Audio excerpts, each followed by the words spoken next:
All right, let's look at the distance between a point and the line. All right, so we have a point, say P1, and we want to know distance between this given point and this given line here. All right, so what we want to do is we want to go straight perpendicularly to the line. Right, so this is perpendicular. All right, then we want to find the distance here. So that's the distance between a point and a line. So this is going to be D. Right? So what we want to do is we're going to try to visualize the right triangle here. All right? And then think of this angle here. Say this is theta. Right?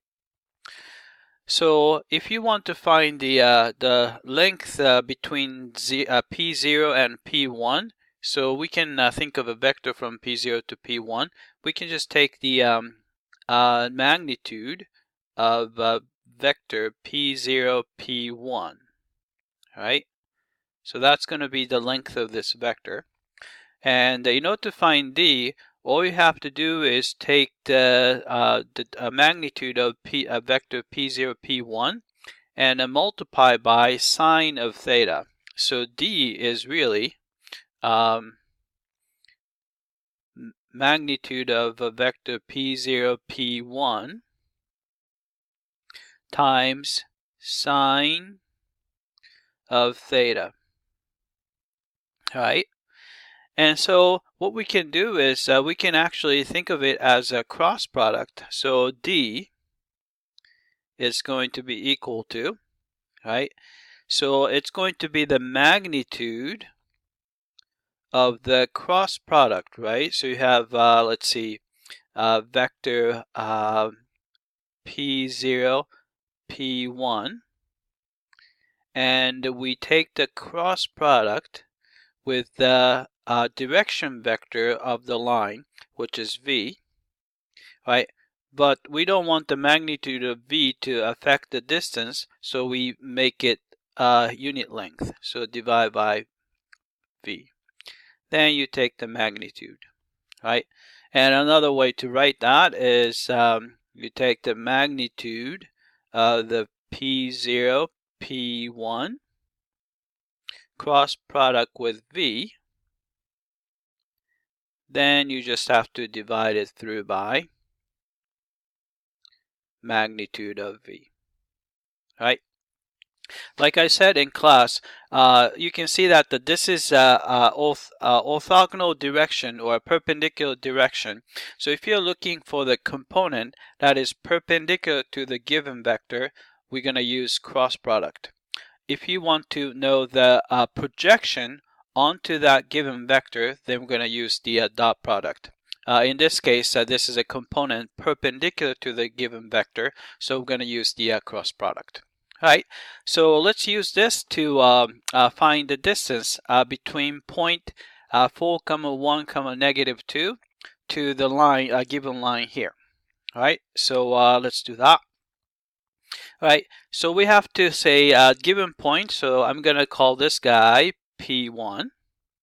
All right, and P0 can be found by just looking at the equation of the line. So x0 is 1 and y0 is 3 and the z0 is 4. All right, and the direction vector v is going to be coefficient of t, so it's going to be 1 comma -2 comma -3. All right, so we have that, and we can find the vector P0, P1. All right, so this is going to be, all right, 4 minus 1 is 3. 1 minus 3 is -2. And -2 minus 4 is -6. All right? So all we have to do to find the distance, we have to find a cross product first. Let's find a cross product first. Take the cross product. All right, so this is going to be, so cross product. I have to have another vector. All right, cross product with vector v. All right, so this is going to be, all right, determinant I, j, k. All right, so p0, p1 vector is 3, -2, -6, and the v vector is 1, -2, -3. So this is going to be, all right, so first component, so it's 2 times 3 is 6, actually 6 minus 12, so it's -6, right? And the second component is -9 minus -6, so it's a -9 plus 6, so -3, but with the negative sign, so +3. All right, last component is -6 minus -2, so -6 plus 2, so -4.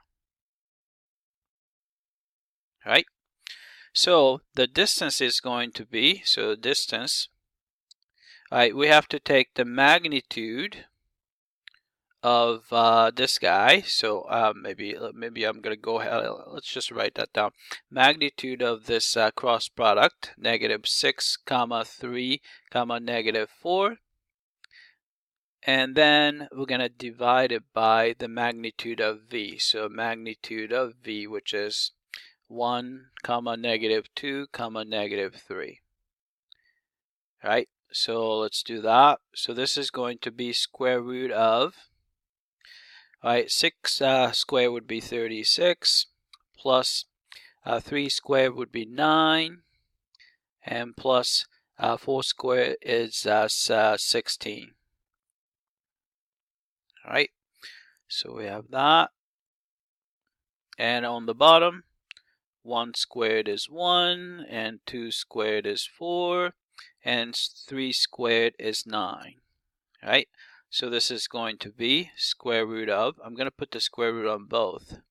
All right, so 1 plus 4 plus 9 would be 14. All right, so 36 plus 9 would be 45. 45 plus 16 is 61. All right, so this is the distance between the point and the line. All right, that's it. I hope that this was clear.